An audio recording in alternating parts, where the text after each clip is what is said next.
They say that when you've lived long enough, you start to see the world not in colors but in patterns. You notice the way a person's eyes shift before they tell a lie, or the way the air grows heavy right before a storm breaks. My grandmother used to tell me that silence isn't the absence of sound. It's the presence of something waiting to be said. At 70, I've learned that the quietest people are often the ones with the loudest minds. People look at a woman like me, silver hair, a slight bend in the spine, skin the color of well-steeped tea, and they see a relic. They see someone who has finished her story. They never suspect that I'm actually just starting a new chapter. My daughter, Denise, is a woman who believes that efficiency is a virtue and that empathy is a weakness. She calls herself a life strategist.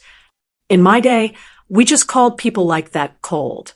She views everything as a transaction, a move on a chessboard. Even her relationship with me had become a series of calculated maneuvers. To her, I was no longer the woman who worked 3 jobs to put her through law school. I was a logistical hurdle, an asset that was slowly depreciating in value. It was a Tuesday, the kind of day where the sky looks like a bruised plum. I had a doctor's appointment, a routine checkup for my heart. Denise had insisted on driving me, not because she cared, but because she didn't want the liability of me driving myself. We were in her pristine, white SUV, the kind of car that smells like expensive leather and artificial success. The air conditioning was humming a low, clinical note. "You're being stubborn, Mama," she said, her hands gripped tight at the 10 and 2 position. She didn't look at me. She never looks at me anymore. She looks through me.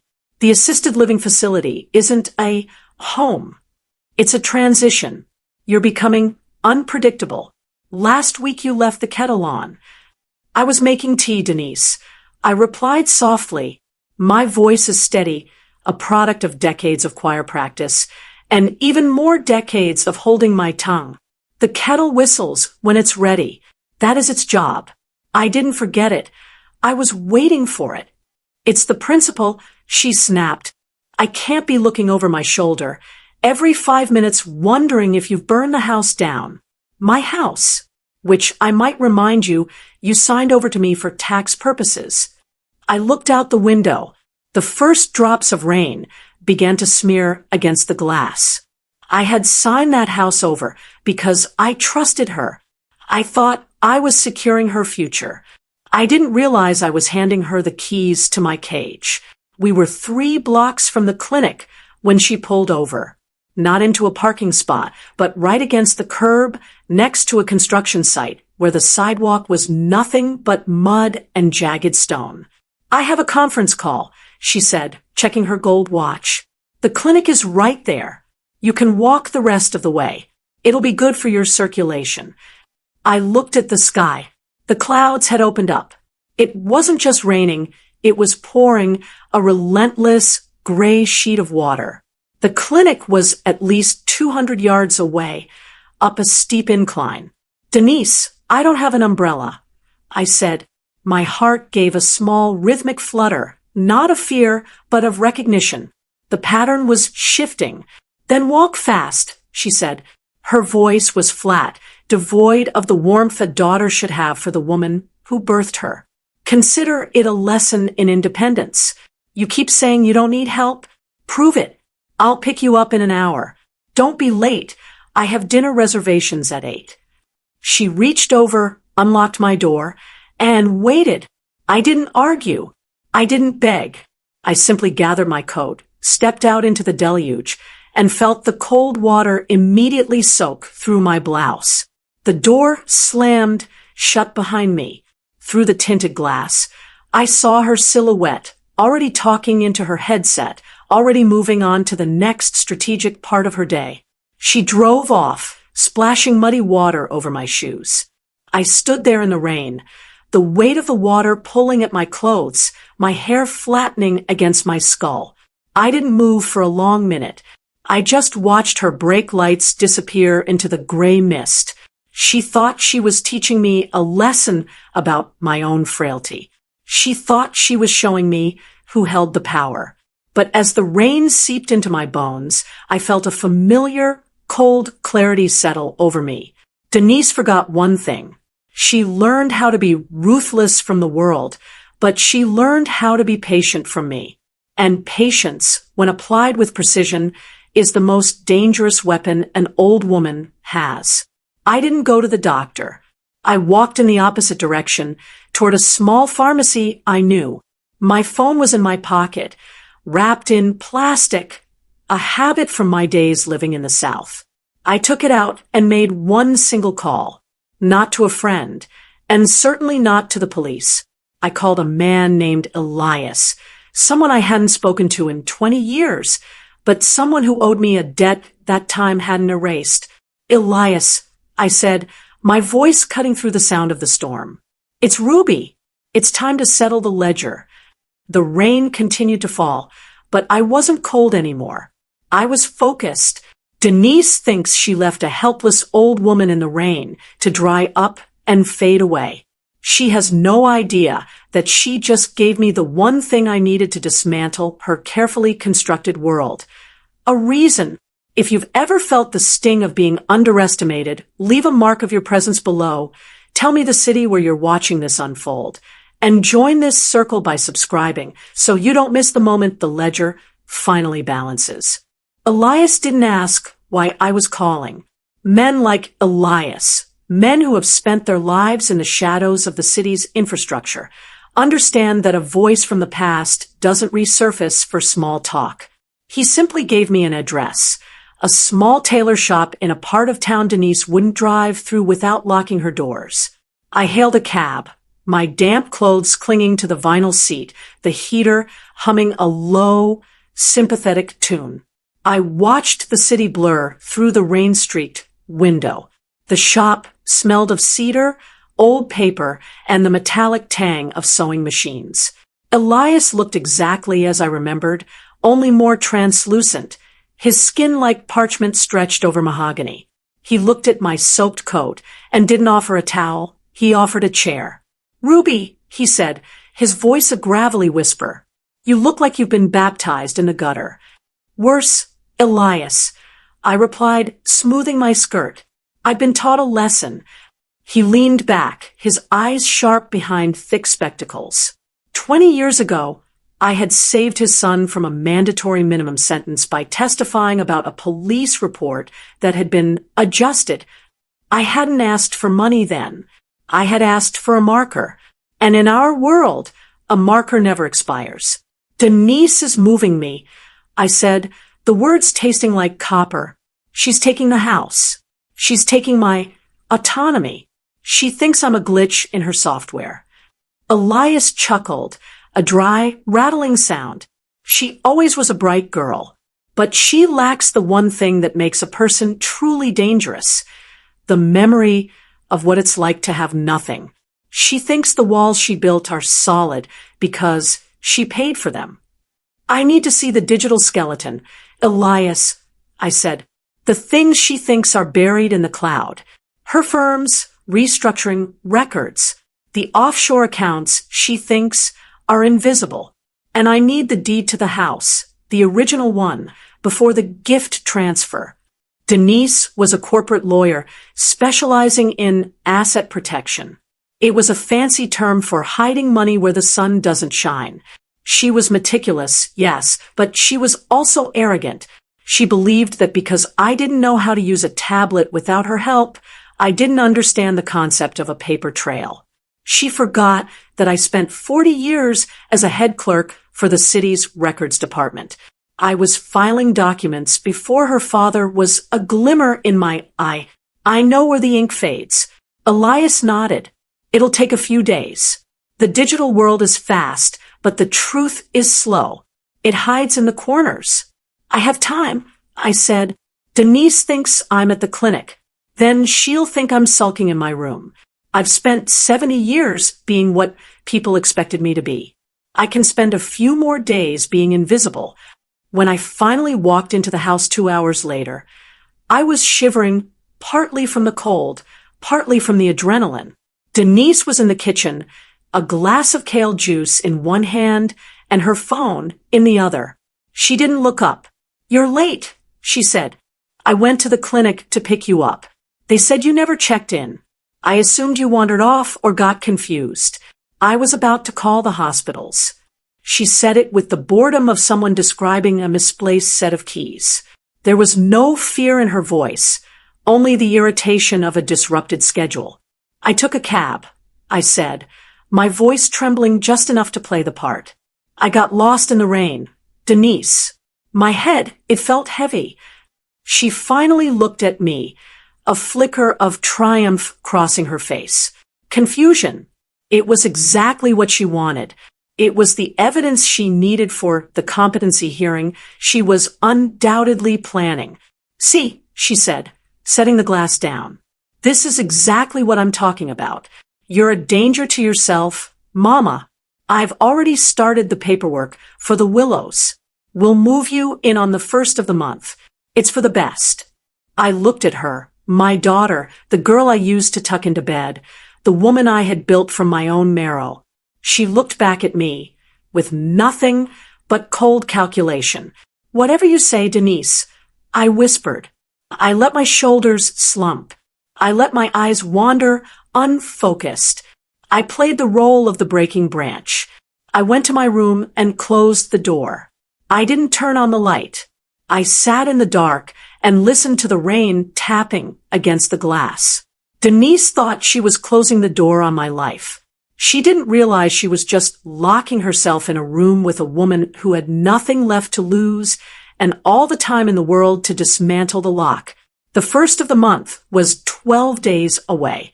12 days is a long time when you know exactly where the pressure points are. I reached into my bra and pulled out a small, encrypted thumb drive Elias had given me years ago, just in case. I plugged it into my old laptop, the one Denise thought was broken. The screen flickered to life, casting a ghostly blue glow over my face. I didn't need a life strategist. I needed a surgeon's precision. The screen of my old laptop hissed with a low, electronic static before settling into a steady glow.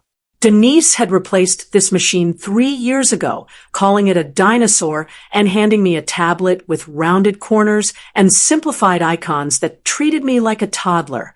She assumed that because I struggled with the touchscreen interface, I had forgotten how to navigate the command lines of the late 90s. She forgot that I was the one who oversaw the digitization of the city's land records in 1998. I knew the architecture of the old systems, the modern ones were built upon like layers of sediment. I spent the next 4 hours in the dark, my fingers moving with a stiffness that faded as the muscle memory returned. Elias had granted me a backdoor entry into the firm's server using a mirrored IP address. To Denise's IT department, it would look like a routine maintenance ping from an internal terminal. I wasn't looking for a smoking gun. People like Denise don't leave smoking guns. They leave trails of breadcrumbs disguised as legitimate business expenses. I began to pull her asset management folders. I saw the shell companies: Linden Heights LLC, Blue Water Holdings, Evergreen Trusts. Names that sounded like gated communities but felt like graves. Then I found it. The transfer of equity for my home. She hadn't just moved the deed into her name for tax purposes. She had leveraged the house as collateral for a high-risk private equity loan to fund her latest venture, a boutique law firm specializing in elderly wealth transition. My home, the one my late husband and I had paid off over 30 years of sweat and penny pinching, was now a line item on a speculative gamble. If her new firm failed, the bank wouldn't just take the house. They would take it with me still inside. Strategic, I whispered to the empty room, but short-sighted. The next morning, I was in the kitchen before Denise. I had made her favorite, silver dollar pancakes with a hint of nutmeg. I moved a little slower, leaned a little harder on my cane, and let my hand shake just enough to spill a drop of syrup on the marble countertop. When Denise walked in, she looked energized. She was wearing a power suit the color of a shark's belly. She saw the mess on the counter and sighed. A sharp, impatient sound. Mama, I told you I'd handle breakfast. You're going to hurt yourself with the stove. I just wanted to do something nice, Denise, I said, my voice thin, since I'll be leaving for the Willows soon. I wanted to feel useful. She softened, but it wasn't the softness of love. It was the indulgence one shows a dying pet. It's okay. Just sit down. I have a big meeting today. The partnership board is reviewing the Evergreen acquisition. If this goes through, I'll be the youngest senior partner in the firm's history. That sounds wonderful, baby, I said, patting her hand. My skin felt like cold paper against her warm, manicured palm. Is that the project with the offshore trust? The one you were so worried about last month? She froze. The fork halfway to her mouth stopped. How do you know about that? Oh, you talk in your sleep sometimes. I lied, my eyes wide, and innocent. Or maybe I saw it on one of those papers you leave on the dining table. Something about Linden Heights. It sounded so pretty, like a park. Denise's face went pale. Then it flushed. Don't touch my papers, Mama. I've told you 1,000 times. That's confidential. You could get me in trouble just by looking at it. I'm sorry, I said, looking down at my lap. My mind, it wanders. I thought it was just a story you were working on. She stood up abruptly, her breakfast half-eaten. I have to go. Don't leave the house today. It's supposed to rain again, and I don't want a repeat of yesterday's adventure. As she grabbed her briefcase and marched out, I watched her through the kitchen window. She was rattled. A seed of doubt had been planted. She would spend her morning checking her files, wondering if her senile mother had actually seen something or if she was just babbling. But while she was looking for a leak in her office, she wouldn't be looking for the ghost in her own home. I waited until I heard her car pull out of the driveway. Then I went to her home office. The door was locked, of course. Denise believed in security, but she also believed that I was too weak to move the heavy oak planter on the porch where she kept the spare key. Inside her office, the air was cold. I sat at her desk, her throne. I didn't touch her computer. I knew she had a webcam that recorded motion. Instead, I opened the bottom drawer of her filing cabinet. It was locked with a simple tumbler. I used a tension wrench I'd kept in my sewing kit for years, a tool I'd learned to use during my time in city records when keys were constantly going missing. Click. I pulled out the file marked personal/private. Inside was the original deed to my house, and tucked behind it was something even more interesting, a medical power of attorney form, already filled out with my name, lacking only my signature and a notary stamp. She wasn't just moving me to a home. She was planning to have me declared legally incompetent before the month was out. She wanted total control, not just over the house, but over every breath I took. I took out my phone and snapped a photo of every page. Then I did something Denise would never expect. I didn't take the papers. I didn't leave a trace. I simply added one thing. I took a small silver sewing needle from my pocket and tucked it into the fold of the power of attorney form. Just a tiny, sharp reminder hidden in the paperwork. Then I locked the drawer, replaced the key, and went back to the kitchen to finish my tea. The water was still warm. The pattern was becoming clearer. Denise was playing a game of speed. I was playing a game of gravity. I picked up the phone and dialed Elias again. Elias, I said, I need you to look into a company called Evergreen and find out who Denise's biggest rival for that senior partnership is. I think it's time we introduced a little competition. The rain began to tap against the window again. But this time, I wasn't the one standing in it. The silence of the house changed after that. It was no longer the silence of a home. It was the silence of a waiting room. I spent my afternoons sitting in the wingback chair by the window, a book in my lap that I never turned the pages of. From the outside, I looked like a woman fading into the upholstery. On the inside, I was mapping the fault lines in my daughter's life. Denise started coming home later. Her face was drawn, the skin tight around her eyes. She stopped lecturing me about independence and started watching me with a squinted, suspicious intensity. She was looking for the leak. She had spent thousands on cybersecurity for her firm, yet here she was pacing the hallways of our home, triple-checking the locks on her briefcase. "You're staring, Mama," she said one evening, dropping her keys on the marble console with a jarring clack. "Am I?" I asked, my voice as thin as gauze. "I was just thinking how much you look like your father when you're worried. He used to chew his lip just like that before the tax man came calling." She stiffened, reference to my late husband, a man who had died with more debt than dignity, was a strike to her pride. "I'm not worried. I'm tired. The Evergreen merger is complicated. There's a discrepancy in the ledger that keeps appearing and disappearing. It's like a ghost in the software." "Computers are fickle things," I said, smooth my apron. "Sometimes they see things we don't. Or maybe they're just tired, too." She didn't answer. She went straight to her office and stayed there until 3 a.m. I sat in the dark of the hallway, listening to the frantic tapping of her keyboard. She was hunting for a phantom Elias had created, a recurring error that looked like a minor accounting glitch, but was actually a digital breadcrumb trail leading straight to her personal offshore account. Elias had been busy. He hadn't just found her rival at the firm, a man named Marcus Vane, who had been passed over for partner twice. He had sent Marcus an anonymous, encrypted tip, not the whole truth, just enough of a thread to make a hungry man pull. The next morning, Denise didn't even stop for coffee. She looked frantic. "I have an emergency meeting at the firm. Marcus called for a peer review of the Evergreen files. He's trying to sabotage me, Mama. He thinks he can smell blood."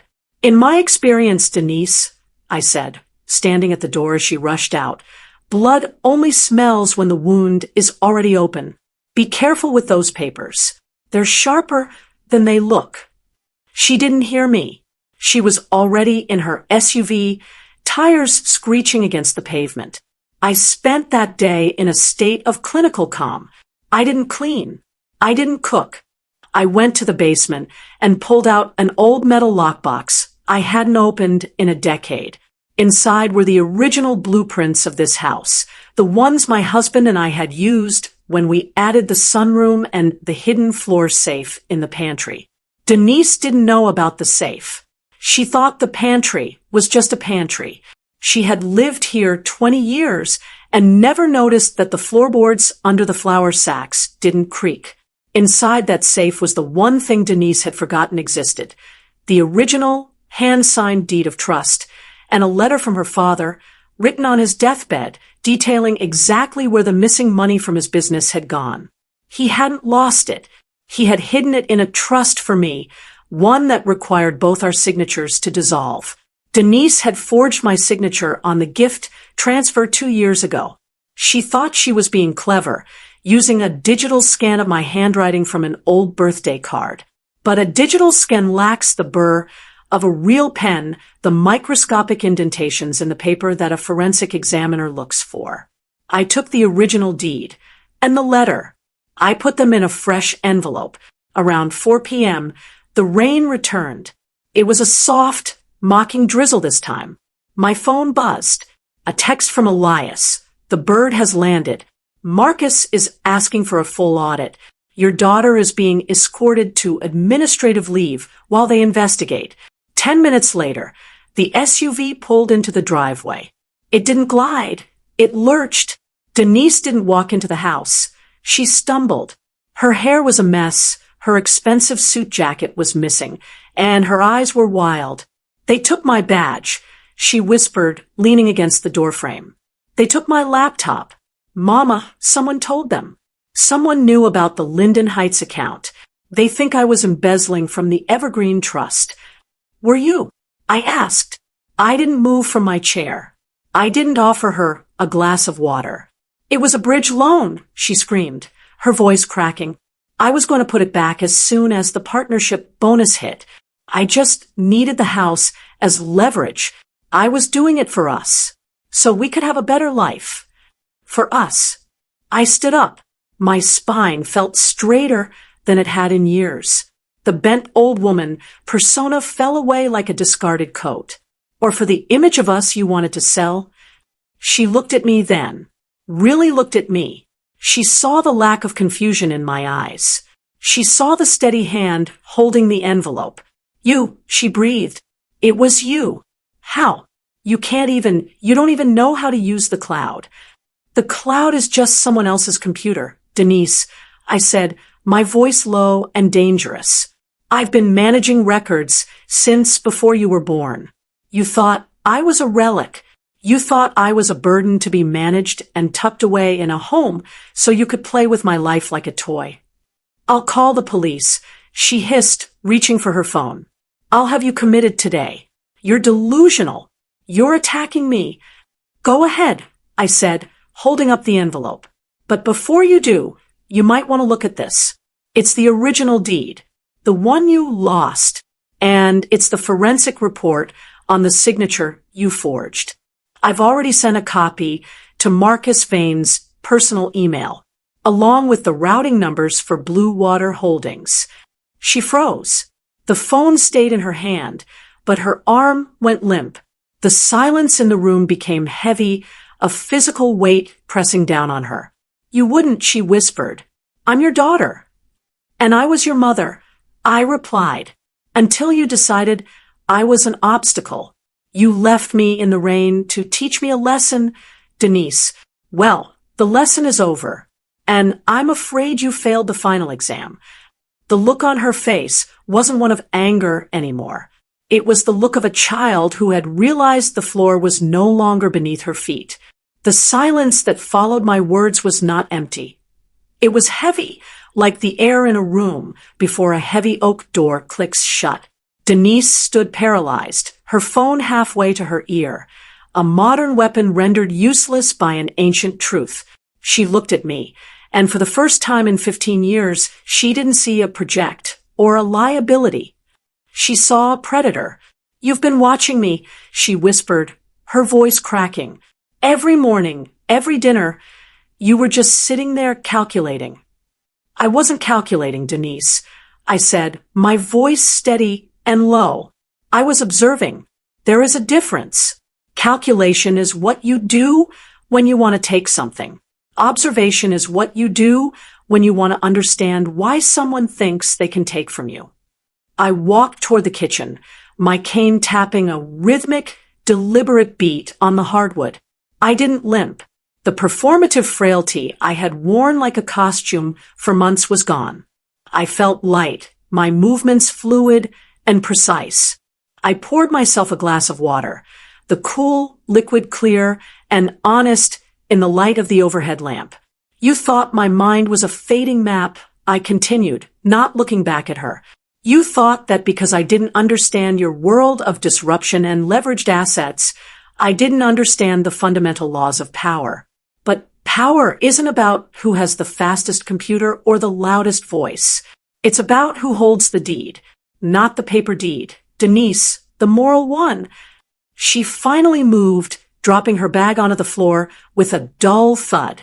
She walked to the kitchen island and gripped the marble edge until her knuckles turned the color of bone. Marcus won't stop at administrative leave. If he has those routing numbers, he'll go to the bar association. He'll go to the feds. You're destroying my life, Mama, everything I worked for. No, I said, finally turning to face her. You destroyed it when you decided that your mother was an asset to be liquidated. You destroyed it the moment you forged my name. I am simply the one who is ensuring the debris lands where it belongs. I can fix it, she said, her eyes darting around the room as if searching for a hidden exit from reality. I can transfer the house back.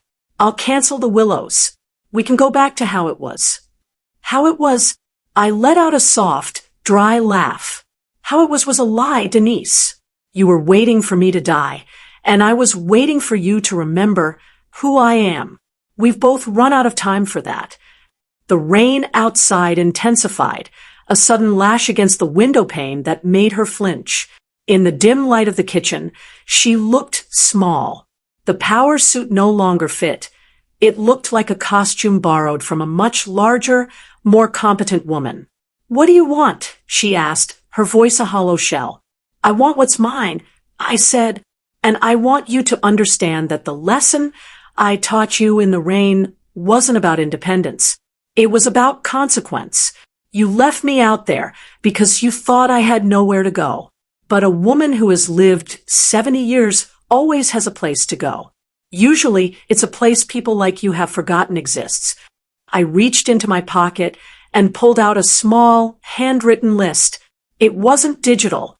It was ink on paper, the kind of record that doesn't leave a forensic trail in the cloud. "Tonight," I said, "you are going to pack a bag. Just one. You are going to leave this house. You aren't going to call your friends, and you aren't going to call your lawyer. Because if you do, Marcus Vane receives a second email. One that contains the transcripts of your consultations with the directors of the Willows, the ones where you discussed sedation options for a difficult tenant."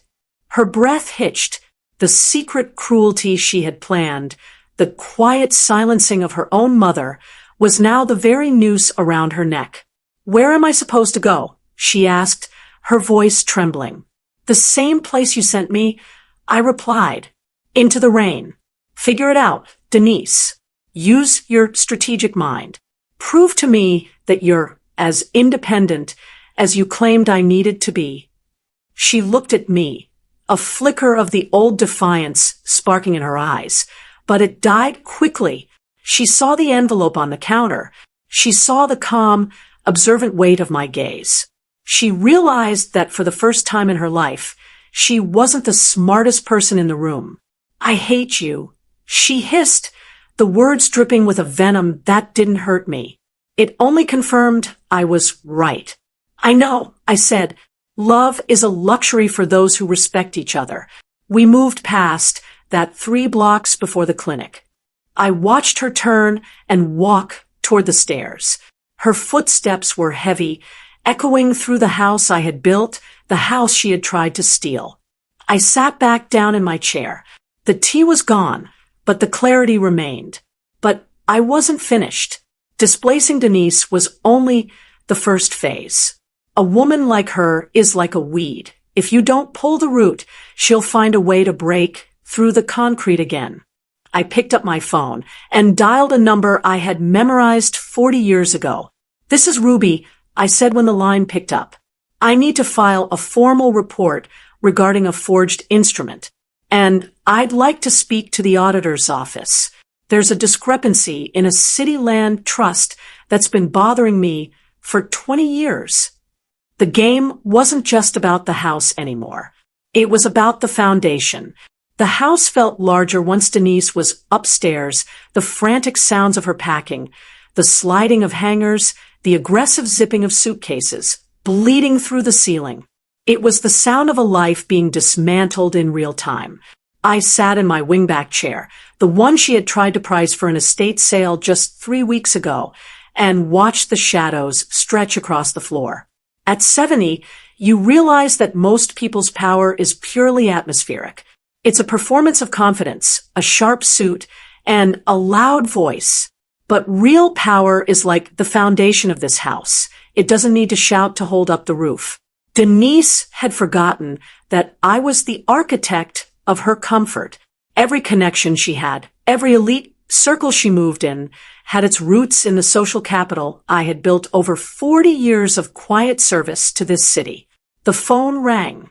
It was Elias. "The auditor's office is interested. Ruby," he said, his voice crackling like dry leaves. "But they're confused. Why wait 20 years to bring up a discrepancy in the land trust? Because 20 years ago, the person responsible was a man I loved," I said, my eyes fixed on a framed photograph of my late husband on the mantel. "And today, the person profiting from it is a woman who has forgotten what love means." "I'm not correcting a mistake," Elias, I'm balancing a ledger. My husband, Arthur, had been a good man, but a weak one. He had allowed a local developer to adjust the boundaries of a city-owned park in exchange for the down payment on this very house. I had discovered it a year before he died. I had kept the evidence in the safe, a heavy secret I carried to protect his memory and Denise's future. I thought I was protecting a legacy. I didn't realize I was feeding a monster.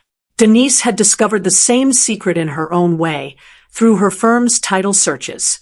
Instead of being horrified, she saw it as a blueprint.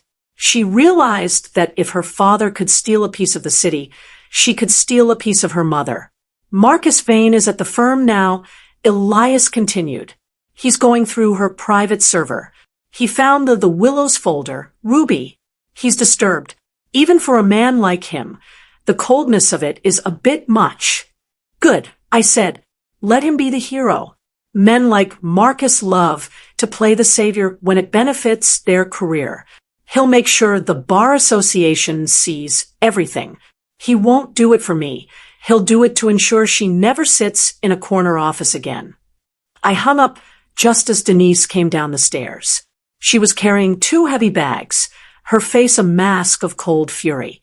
She didn't look like a high-powered attorney anymore. She looked like a tenant who had been evicted. I'm going to a hotel, she said, her voice tight. And tomorrow I'm calling my own contacts. You think you've won because you have a few old papers? You're an old woman, mama. You're alone in a house you can barely maintain. Let's see how long you last without my management. I stood up, slowly this time, not because I had to, but because gravity deserves respect. I walked to the front door and opened it. The rain had slowed to a mist, the air smelling of wet asphalt and iron. I was never alone, Denise. I said softly. I was just waiting for the noise to stop. As for the house, don't worry about the maintenance. I've already contacted a realtor, not to sell, but to lease. A young family is looking for a place. They have 3 children and a grandmother who needs a ground floor suite. I think they'll appreciate the garden more than you ever did. Her jaw dropped. You're bringing strangers into my house. My house, I corrected, and they aren't strangers. They're the family of the young man I helped Elias with 20 years ago. They know the value of a roof. They know the value of the woman under it. Denise stepped out onto the porch, the mist clinging to her expensive wool coat. She turned back, her eyes narrowed. You're a spiteful old woman. No, I said, meeting her gaze with a calm that seemed to unnerve her more than a scream ever could. I'm an observant one, and I've observed that you only value things you can own. Since you can no longer own me, you have nothing left here. I closed the door. I didn't lock it immediately. I didn't need to. I heard her footsteps retreat down the path, the sound of her SUV starting, and the splash of water as she drove away. I went to the kitchen and took the silver needle out of my pocket, the one I had tucked into her power of attorney form earlier. I looked at the sharp point, glinting under the light. It was a small thing, a tiny tool, but in the right hands, at the right time, it could puncture the largest of egos. I dropped it into the trash. The house was quiet now, truly quiet, but the silence didn't feel lonely. It felt like an empty canvas. I picked up the phone one last time. It was time to call the one person Denise thought I had forgotten, the notary who had stamped that forged deed 2 years ago. A woman named Sheila, who owed her lifestyle to Denise's generosity. Sheila, I said when she answered, my voice dropping into that quietly dangerous register. We need to have a conversation about professional ethics. And I suggest you listen very carefully because your signature is the only thing standing between you and a very long vacation in a very small cell. The pattern was almost complete. Every thread was being pulled tight, and I was the one holding the needle. The morning after Denise left, the house felt lighter, as if the very walls had been holding their breath for years. I sat in the kitchen with a cup of black coffee, watching the sun struggle to pierce through the remaining gray mist. In my hand was a small leather-bound address book, the analog version of a network. Denise lived in a world of LinkedIn connections and digital handshakes. I lived in a world of debts, favors, and long memories. Sheila, the notary, arrived at 9 a.m. sharp. She was a woman in her late 50s, wearing too much perfume and a nervous smile that didn't reach her eyes. She had been Denise's go-to for years, the kind of professional who looked the other way for a steady stream of referrals. "Ruby," she said, her voice fluttering like a trapped bird. "I was so sorry to hear about the disagreement. Denise told me you were having some memory issues." "My memory is the only thing that is working perfectly, Sheila," I said, sliding a copy of the forged deed across the table. "I remember exactly where I was the day you stamped this. I was at a church bake sale for miles away from your office. And I remember that I never signed this." Sheila's face went the color of unbaked dough. She reached for her handbag, but I placed my hand, steady, firm, and unmoving, over the paper. "Denise said you gave her verbal authorization," Sheila whispered. "She said it was an emergency, a tax shelter to save your inheritance." "Lying to a notary is a crime, Sheila, but a notary lying on a legal instrument is a career-ending felony. You didn't just stamp a paper. You stamped away my autonomy. You helped a daughter bury her mother alive. I let the silence sit between us. Silence is the most effective interrogation tool. People will say anything just to fill the vacuum." Sheila began to tremble. "What do you want?" she asked. "I can't lose my commission. I have a mortgage. My daughter is in college." "Then you understand the importance of family," I said, my voice softening but remaining cold. "I don't want your career, Sheila. I want your testimony. I've already spoken to the district attorney's office. An old friend from the records department who owes me for a favor I did his father in '84. He's willing to offer you immunity if you turn state's witness against Denise for mortgage fraud and identity theft." Sheila looked at the paper, then at me. She saw that I wasn't angry. I was inevitable. "She'll kill me," she breathed. "Denise can't even find a place to sleep tonight." I replied, "She has no power over you anymore. The only person you should be afraid of is the woman sitting across from you. Because if you don't call the DA by noon, I'll hand over the original logbook I found in Denise's office, the one where you've been backdating entries for her firm for the last 3 years." I hadn't actually found a logbook, but I knew Sheila kept one. People who break the rules always keep a record of it. It's the only insurance they have. Her eyes widened, confirming my suspicion. "I'll call him," she whispered. "Good. Use my phone. I've already dialed the number." I handed her the receiver. As she began to confess, her voice shaking as she dismantled Denise's legal shield piece by piece, I walked to the window. I watched a robin tugging at a worm in the damp grass. Nature is brutal, but it is honest. It doesn't pretend that the predator is the victim. By noon, the Linden Heights project was a crime scene. By 2 p.m., Marcus Vane had leaked the news of an impending indictment to the local legal gazette. Denise's name, which she had polished like a trophy, was now a trigger word for scandal.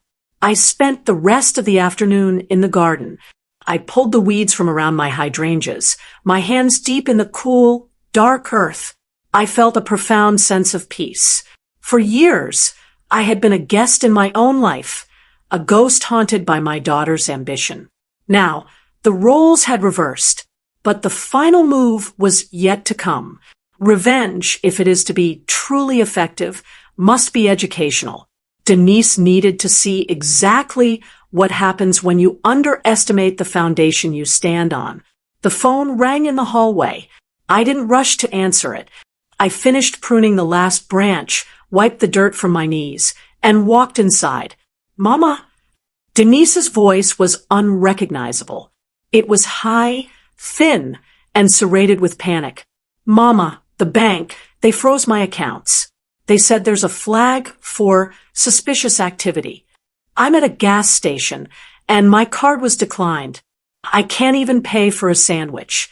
That sounds like a difficult situation, Denise, I said. I sat down in my chair, the one that looked out over the street. Perhaps you should consult a life strategist. I hear they're very good at navigating transitions. Please, she sobbed. I don't have anywhere else to go. I'm in the SUV. It's starting to rain again. Just let me come home for one night. I'll sign everything back. I promise. I looked at the rain, beginning to streak the glass. It was the same gray, relentless downpour from the day she left me by the clinic. The house is locked, Denise, I said, and the locks have been changed. You see, I took your advice. I'm being independent. I've realized that I don't need a manager. I need a clean house. You can't do this, she shrieked. I'm your blood. Blood is just a liquid, Denise. Like the rain. It can sustain life, or it can drown it. You chose the latter. Now, I suggest you find a shelter. I hear the ones downtown are very educational for people with your background. I hung up. I didn't feel a sting of guilt. I felt the satisfaction of a ledger finally being balanced. There was one more chapter to write, the one where the world finds out what happens when you leave a 70-year-old woman in the rain. The storm eventually passed, leaving the world smelling of crushed grass and damp earth. I sat on my porch in the wicker chair Arthur had bought me for our 40th anniversary. In my hand was a glass of sweet tea, the ice clinking softly against the rim, a sound of crystalline clarity. The neighborhood was quiet, the kind of stillness that only comes after a fever has broken. A black sedan pulled up to the curb. Marcus Vane stepped out, looking polished and victorious. He walked up my path with the cautious respect of a man who had seen a ghost and realized the ghost was holding a ledger. It's over, Ruby, he said, stopping at the bottom of the porch steps. The Bar Association disbarred her this morning. The forensic audit of the Linden Heights account revealed more than just your house. She'd been shaving percentages off the Evergreen Trust for years. The DA is filing formal charges by the end of the week. And the house? I asked, my voice barely above a whisper. The deed transfer has been vacated. Fraudulent instrument. The title is back in your name, clear and unencumbered. Your daughter, she's been staying in a motel on the edge of the county. She tried to call the firm today, begging for a character reference. No one took the call. I nodded. I didn't feel the surge of triumph Marcus expected. I felt the quiet satisfaction of a clock that had finally been set to the right time.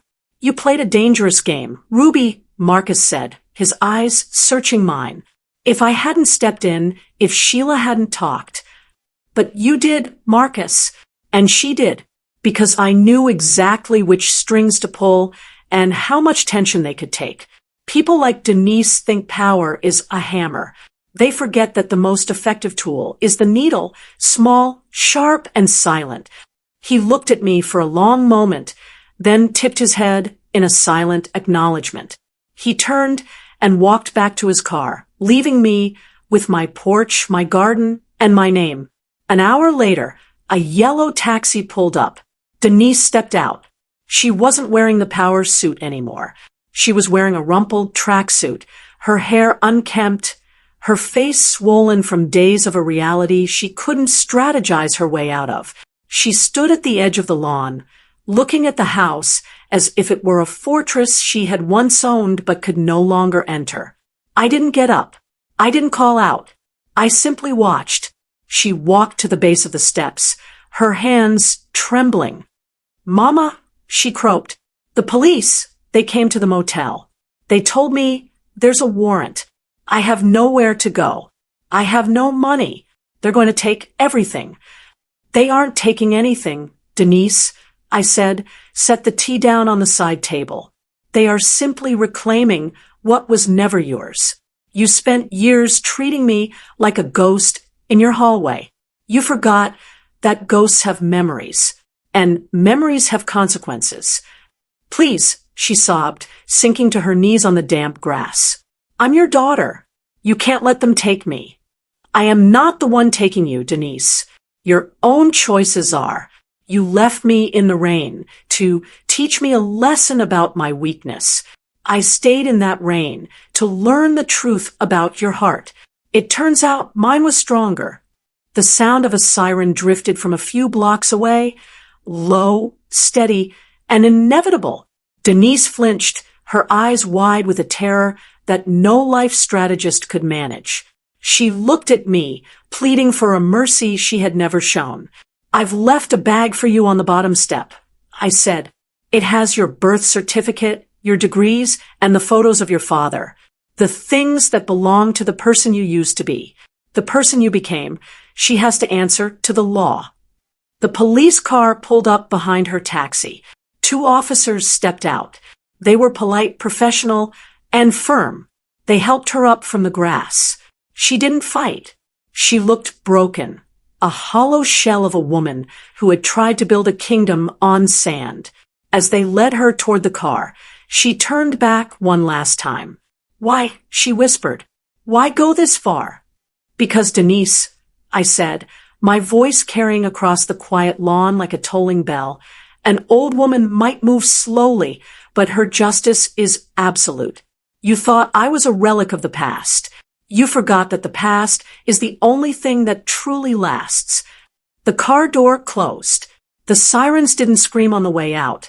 They just hummed, a low vibration that faded into the distance. I picked up my tea and took a slow, cool sip. The sun was setting now, casting long, golden shadows across the porch. The young family, I had leased the guest suite to, would be arriving tomorrow.